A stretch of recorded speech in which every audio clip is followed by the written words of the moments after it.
So, are you pregnant or do you have a newborn baby?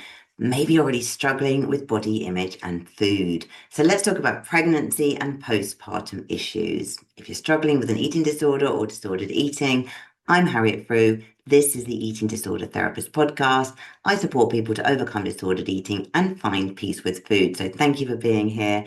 Do check out my Food Freedom app if you're looking for more support. And do please excuse my croaky voice. It sounds a lot worse than it actually is. Okay, so I personally recovered from bulimia and I've had 3 babies myself. So I'm going to share my top tips for coping in pregnancy and postpartum. So let's dive in. Now, interestingly, this is a topic I haven't really discussed that much before. And I don't really know why. I have 3 children myself, and I have first-hand experience of going through 2 pregnancies and 2 postpartum periods. I had my daughter first time round and then twin boys second time round. So 2 years apart, it was very intense and on all the fronts, basically.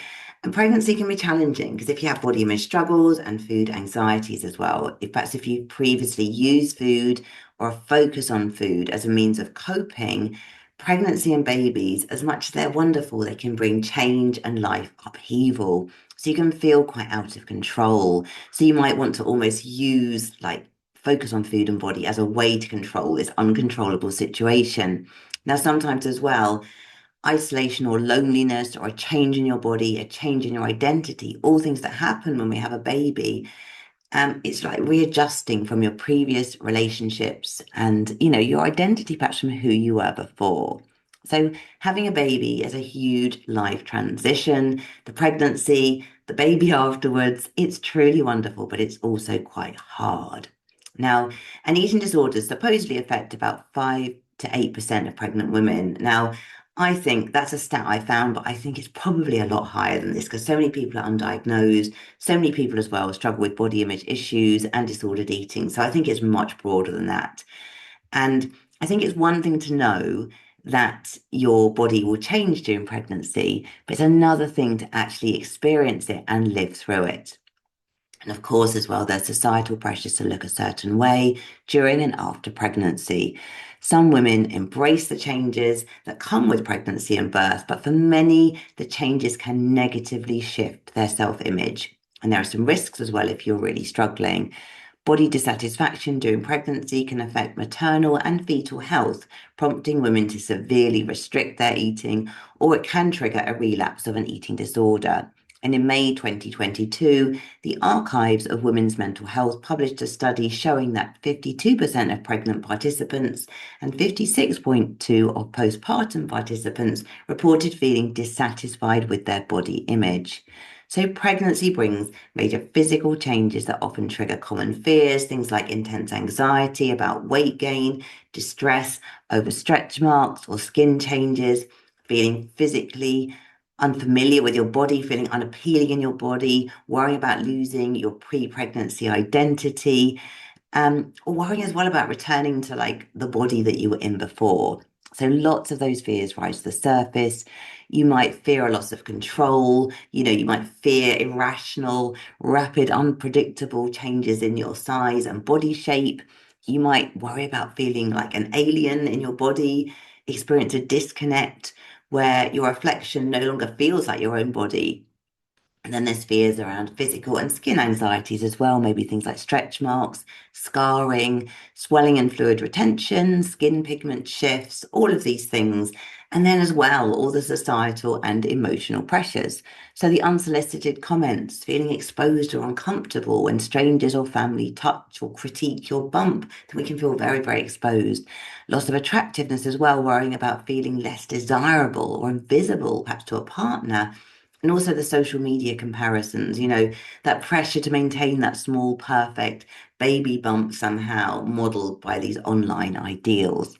So let's talk about some practical strategies to support you in pregnancy to feel so much better. So we're going to talk about pregnancy and also the early months of when you've got your new baby. Okay, so number one, let's just go straight in there with weight gain. So there is a challenge challenge, a natural challenge of dealing with a changing body, which can start early on in pregnancy.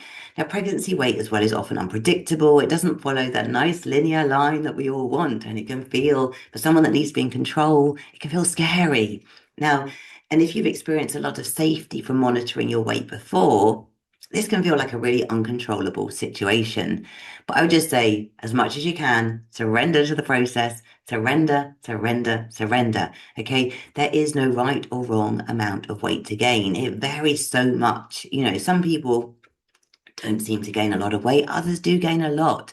Now, I know that in my pregnancies, I began gaining weight in the first trimester because I had really bad morning sickness. And truly, the only fix for this morning sickness was to eat something. And it sounds a bit paradoxical, but for anyone that's been through this, you will realize what it's like. And actually, eating something would also almost dampen down that nausea and you would feel better, at least temporarily. So, trying to restrict my eating would have meant I felt so sick and unwell in that early period. It was almost like just had to eat my way through it, really. And obviously, again, that's not the same for everybody, but that was me listening to my body. And also, my tastes and preferences in early pregnancy changed quite a lot. Now, normally, I quite like, good balanced variety. I like kind of Mediterranean diet. I like fruits and vegetables and all the things, as well as enjoying chocolate and cake and having the whole range of foods. But in early pregnancy, I definitely wanted beige food. I felt disgusted by vegetables and really not myself. And I went with the flow though, because this was a phase that passed. I think even by week 14 in my pregnancy, I was starting to feel so much better and to be able to tolerate more of the foods that I would normally eat. Now, body image issues can be even harder in the first trimester, I think, because it almost feels like, oh my God, I don't have permission to gain weight, because the baby's only a tiny little few cells and you feel like you don't have a bump, and that can be really tricky. So just to really validate that, that can be quite hard. Now, I definitely enjoyed my pregnancies much more once I had the bump. It felt real. I kind of embraced the maternity clothes, like the colours, flattering outfits. I quite enjoyed it all, actually. I really just got into the whole pregnancy, maternity, wardrobe, etc. Just embraced it, embraced the bump. I never actually displayed my bump, which some people do. I'm not saying any judgment there. Some people really enjoy that aspect and doing that, something I didn't do. I know for me, the third trimester was hard. Physically, you start to feel so tired. You really feel like you're going to pop. You're so exhausted from carrying around babies. But I would say with yourself, with all of this and what I did, is just do not weigh yourself because it's going to be massively triggering. It's a recipe for distress and it's so hard to really control. And it's a complete myth as well that you will never lose your pregnancy weight and things are going to unravel and everything's going to be terrible. I mean, it's a load of rubbish. I literally gained stones. I won't say the exact number, but it was multiple stones with each pregnancy. And particularly on my twin pregnancy, I just did not recognize my body. And people would actually come up to me and say, you are the most pregnant woman I've ever seen because my bump was so huge. So it wasn't the most comfortable body to be in. And I wasn't binge eating. I was mainly taking care of myself. I was eating well. I wasn't like massively emotionally eating, overeating during pregnancy. And post-pregnancy, I had a reasonably healthy relationship with food. And it took time for my body to recover, especially after the twin pregnancy, but it did. And I didn't crash diet or stress myself out over it. Um, I went with the flow. I allowed my body almost like, it's the 9 months up, isn't it? At least 9 months down, go with the flow. And particularly, like I breastfed all three of mine, and you get so hungry when you're breastfeeding. You can't really diet. You're not going to feel good in yourself at all. So I just really embraced it. And, like my children now are all young adults, and my body today is not massively different from how it was before my first pregnancy. I think I am, I mean, I know I am a few kilos heavier than I was like when I was 30. Um, but, I have lived a life and I'm now perimenopausal and all the things. But, I would definitely say that I don't feel I've let myself go, or I still feel like an attractive person who is embracing my body, who's taking care of it. and looking after myself. So, don't get sucked into all of this kind of, you're going to be like really mumsy and frumpy and your life is over. Um, and what about health providers and weight? So you don't need to know your weight if your health provider records it. And if you've had real issues with weight and control in the past, tell your health provider that you do not want to know your weight. Okay. And take your own needs seriously there. Okay. Validate yourself, get support. There's no shame in that. And yeah, and don't look as well at crazy celebs with a personal chef who are back in their jeans 1 week after birth. It is not helpful. Okay. Number two, ride the wave of the possible benefits of food and body image of the pregnancy period. Now, if you can, use pregnancy as a springboard to improve your relationship with food and body. Now, for some of my clients, it's almost permission to take better care of themselves than they ever have done before because they feel they can do it because it's for the baby. Now, this isn't true for everyone, so don't beat yourself up if you're not feeling like that. But if you do feel more like that, embrace it. Okay. I know one of my clients said, when I was pregnant, my disordered thoughts reduced to a whisper. I didn't have to force myself to eat, I just did. And being pregnant helped me to progress towards making peace with food in my body. During the first trimester, my diet mainly consisted of carbs because eating bread pasta was the only thing that stopped my morning sickness, as was true for me. In this way, I overcame my fear of carbs and sugar. So that was actually a really kind of helpful thing for that client there. Now, it won't be true for everyone. And if you're struggling in pregnancy or did struggle, there is no judgment here. We all have a different experience. So you might want to speak to your doctor or meet with a dietitian if you need extra support. Reach out and get that support. Okay, number three, talk openly with your healthcare professionals about previous eating issues so you can be supported in the best way. So one of my clients said, again, I haven't weighed myself in years since I've recovered from anorexia, and this continued through my pregnancy. I asked not to be weighed by the doctors and midwives, even though they were sometimes quite persistent. This definitely helped me cope with my changing body, nor have I weighed myself since giving birth. I appreciate that this may not be a suitable course of action for everyone. Safety of the baby is paramount, but open conversations are very helpful. Okay, so advocate for yourself. Healthcare providers still don't understand eating disorders and disordered eating as much as we would like them to, okay? And often they're doing the best they can, they just don't have all the awareness and the knowledge. So advocate for yourself, stand up for yourself, and take your needs seriously. Okay, number four, focus on everything your body is doing and has done and is doing for you and your baby. So your body is growing, and postpartum, you have grown a wonderful baby and a whole new organ, the placenta, and you brought this little baby into the world. So this means your body has done a lot of shifting and changing and growing to accommodate that new life. In addition, your body is now tasked with feeding the baby, healing from the birth, holding and carrying the baby, and doing all of that while getting very little sleep is a lot. So even still, it can be really hard to appreciate your body when you're feeling uncomfortable and self-conscious in your skin. So personally, I found pregnancy mainly quite empowering. It felt like this miraculous, wonderful thing to be growing a baby and babies. Other times, though, it did feel like hard work, and I really tried to hold that bigger picture. And I just missed my pre-pregnancy body. It is quite hard walking around with this ginormous bump. Nothing fits. You feel hot, you feel tired, you feel weary. It's quite labor intensive. And postpartum, I did struggle a bit with body image, and particularly after having my twins, it was a huge emotional and physical toll on the body. And my skin was stretched to ginormous proportions with my bump. I had this enormous bump because I had two babies that went to full term. I didn't have to have special care for them. I was so fortunate. But the downside of that was my skin was so, so stretched. I was ginormous. And I still have loose skin to this day, post babies. Now, after my first pregnancy, I didn't have loose skin, but when I had my twins, I think my skin was just stretched. But again, my amazing skin, it was so elastic, it stretched for them. So now I have this slightly burst balloon-like tummy. It's not my favorite part of my body.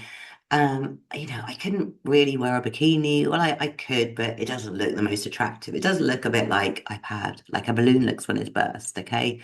But, I would rather have my rich, juicy life and my children.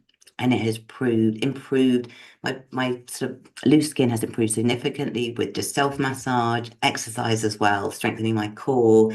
And when I've got my clothes on, no one knows I have loose skin. In fact, it's almost become a bit of a battle scar that I hold myself. I'm proud of it. It reminds me of what my body is capable of. So, I'm okay with it. I birthed 3 babies in 2 years and I breastfed all three.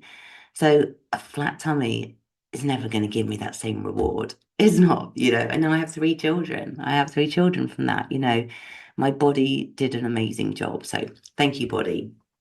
Now, it can feel, though, like a huge jump to go from not liking your body to loving it.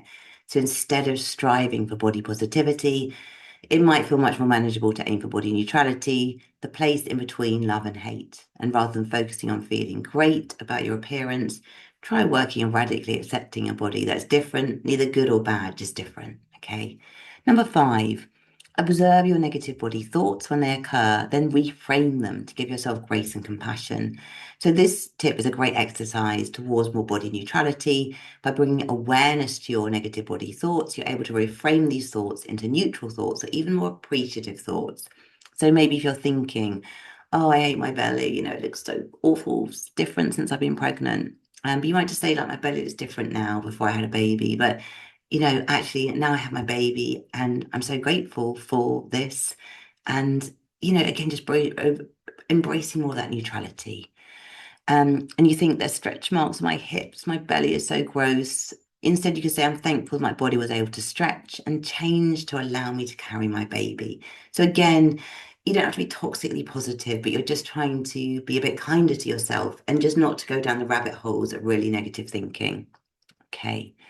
So one of my clients said as well, my stomach had always been the focus of my body image problems, yet surprisingly, I enjoyed having a bump. And it seems as though my brain can cope with a distended stomach if it knows there's a baby in there. So she said as well that her stomach was so much smaller afterwards in comparison to the bump, not in comparison to pre-pregnancy. And she said, in a way, like, she was able to accept her stomach much more post-pregnancy because of that, because I'm always comparing it to the bump. And she said she reminds herself that she'd been pregnant, she had a baby, and her body isn't going to look the same or snap back to pre-pregnancy state, but in a way, so what? Okay. Number 6, don't force yourself into pre-pregnancy clothing. Gosh, at least not straight away. Wear clothes that are comfortable and fit. So don't keep trying on a pair of jeans that are only going to leave you down a self-punishing path. It's not going to help. Going up a clothing size has so much shame attached to it in our culture. But the truth is that wearing clothes that fit comfortably is a way to honor and respect your body. So do this. When you wear clothing that no longer fits and is uncomfortable, it draws your attention to the areas of your body that you may already be feeling insecure about, and it sends you further into a shame spiral. So don't hesitate to get clothing that fits your current body, or to continue to even wear your maternity clothing if you need to. The only person that needs to know the size of your clothing is you. Sizing up is not giving up or letting yourself go. It's choosing to treat your body with dignity, okay? When we're going around in just sort of sweatpants and just feeling like you're not looking after yourself. And getting new clothes doesn't have to be expensive. You can go to Vinted, clothing swaps, Facebook Marketplace, eBay, all the places, okay? So post-baby, it's not all downhill and becoming mumsy or whatever. Far from it. And since having babies, I've started strength training and building more muscle. And actually, I'm probably way stronger and in some ways a bit more shapely than pre-babies, a bit more toned or whatever. My weight is a bit higher than it was, and probably like half to one size, dress size bigger than I was pre-babies. But I'm also in perimenopause now, I'm a bit older, but I don't consider that I've let myself go and it's all downhill. I still feel I've got it. Okay, number 7, be conscious of how you deal with your body image. So body checking is a habit that many of us do without even noticing we're doing it. This is a practice of constantly looking at your reflection when you pass a large window, lifting your shirt to look at your belly, maybe weighing yourself every morning, constantly pulling and making sure your clothes, your skin, etc.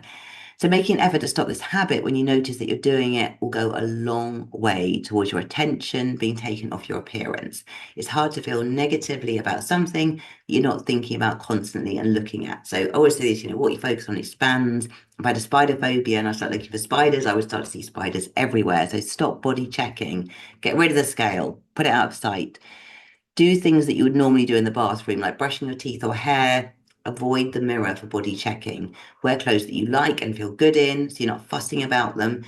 And when you walk past reflective surfaces, stop looking all the time at your body for evidence of it not being as you want it, because it's not going to help. Okay. Now, I haven't really weighed myself in years, from, recovering from an eating disorder. I do weigh myself occasionally, but it's more like a kind of random sort of check-in. And in a way, it's proof to me in a way that, I don't know, I can trust myself. I don't need to keep weighing myself. I weigh myself once a year and my weight's pretty stable. Peace and love. I'm happy with that. Okay. Number 8, self-care, self-care, self-care, self-care. Okay. When you're a mum, you can often neglect your sleep. It's really hard to get sleep, neglect your food, neglect your hydration, all of these things. And it's so hard for your body to function optimally if you're not looking after your basic needs. So you need to listen to your basic needs and really try and prioritize sleep. Maybe start taking naps in the day. Do what you need to do because it can be exhausting with a newborn. Maybe also as well, make sure that you're hydrating yourself. Okay, number 9, eating regularly, honor your body by eating foods and moving in a way that makes you feel good. So when you're feeling negative about your body, it can be really easy to think you need to restrict your foods, only eat low calorie foods, all the things. And also you might feel that you want to do punishing workouts or push yourself. When you're breastfeeding, when you're recovering from birth, these are not things you want to do. So instead of restricting foods, give yourself a regular eating plan. Okay, so you're eating regularly, so you have some safety. Allow all the foods you're able to eat in moderation, listening to hunger and fullness. Do not restrict. I remember when I was breastfeeding, I felt so, so hungry sometimes, just absolutely like the extreme hunger you experience in recovery. See, but you need to honor that, it's like takes a lot of energy. And when it comes to exercise, often like walking can just be your best friend. It's really great to get out, get some walking in, do a few steps. Again, not obsessively, but it might take time to get back to the gym and to get back into a routine. Maybe if you were training pre-pregnancy, that might be easier to get back into. I know for me, I didn't get into strength training until my children were almost at secondary school. So I didn't really have that to fall back into. I mainly walked, did an occasional run when my children were little. And particularly after I'd had the twins, it was really like a slug's walk round the field. Okay. So my client says here as well, I still struggle with body image, especially since I had a traumatic birth with an emergency C-section. So apart from my C-section, I also had pre and post eclampsia, which meant I was in hospital for 2 weeks and couldn't walk for a long time. And I was only able to return to the gym 5 months after giving birth. So during pregnancy, I continued to go to the gym and walking until 8 months, which helped to manage my anxiety around weight gain and body image. And after giving birth, I reminded myself that my body had gone through major surgery and a life-threatening illness, so to be kind to myself. And I now go for walks with the pram and I'm back to the gym twice a week. So again, you've got to really work with your own body. Okay. Number 10, be aware of social media usage. Don't follow idealized, perfected, mothering accounts. Go for the real deal with people talking about honest motherhood if you want to follow it. And there's so much attention about getting the right amount of weight gained in pregnancy, losing it afterwards. And social media doesn't help with all of that. So just be so careful about what you're looking at. And remember, celebrities have personal trainers, chefs, highly curated Instagram feeds. So that's not really real life, okay?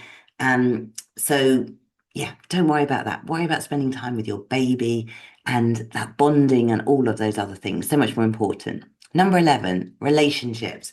Have support around you. Do not isolate yourself as a mother because it can be really hard. And have support around you that helps, because I think family support can be invaluable, but for some people, their family support is not so helpful and can feel a bit intrusive. So I guess again, notice what is helpful support for you. Now, for me, the National Childbirth Trust was really helpful as a valuable source of support. It's a great way in the UK to meet with other parents and to bond. So through pregnancy, like my first pregnancy, I attended these monthly meetings, we bonded with the other parents, talked through birth, practical tips, got some, it was also helpful. We really bonded as a group. And then they put you with other mothers who were all about to give birth around the same time. So we were matched together. So literally within our National Childbirth Trust group, there were 6 of us who all had babies within about 4 weeks, and then you're all on this journey together.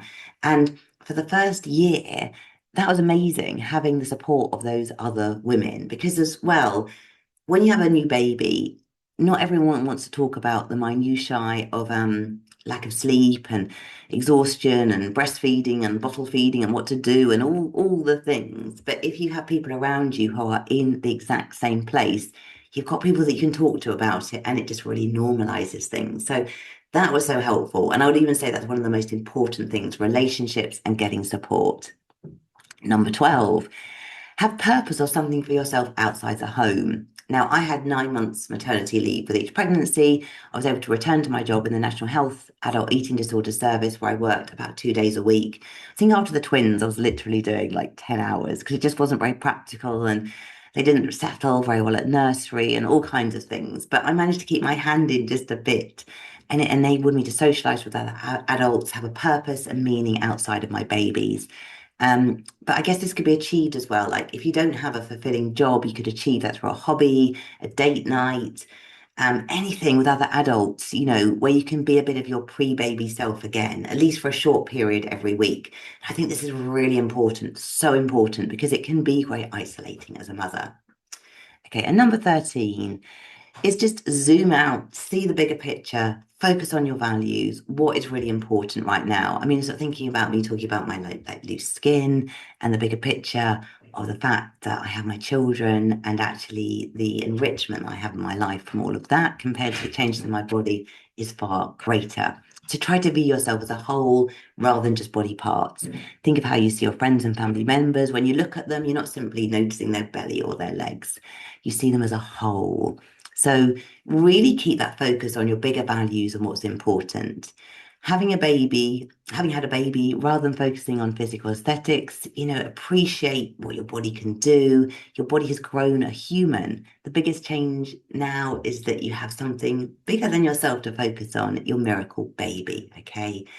And remember that your body is just part of the bigger picture of life. Yes, you want to self-care. Yes, you want to feel attractive and put kindness and care and value into your appearance, but your body is just part of the bigger picture of life. It's the vessel that moves you through. Your purpose here is to create, to experience life, to form wonderful relationships. It's not just to look perfect and to shrink yourself to some crazy aesthetic. So hold that bigger picture and think about, what does a big juicy life look like for you? Okay, I hope you found this helpful. What do you think? Do share in the comments your own ways of managing pregnancy and the early months for the newborn. How have you coped? I would love to hear. Thank you so much for listening and watching the Eating Disorder Therapist podcast. Do subscribe on YouTube for more videos. Do follow, rate, and review if you're listening. And do check out my Food Freedom app if you're looking for more support. And I look forward to sharing another episode with you very soon. Thanks so much for listening, and bye for now.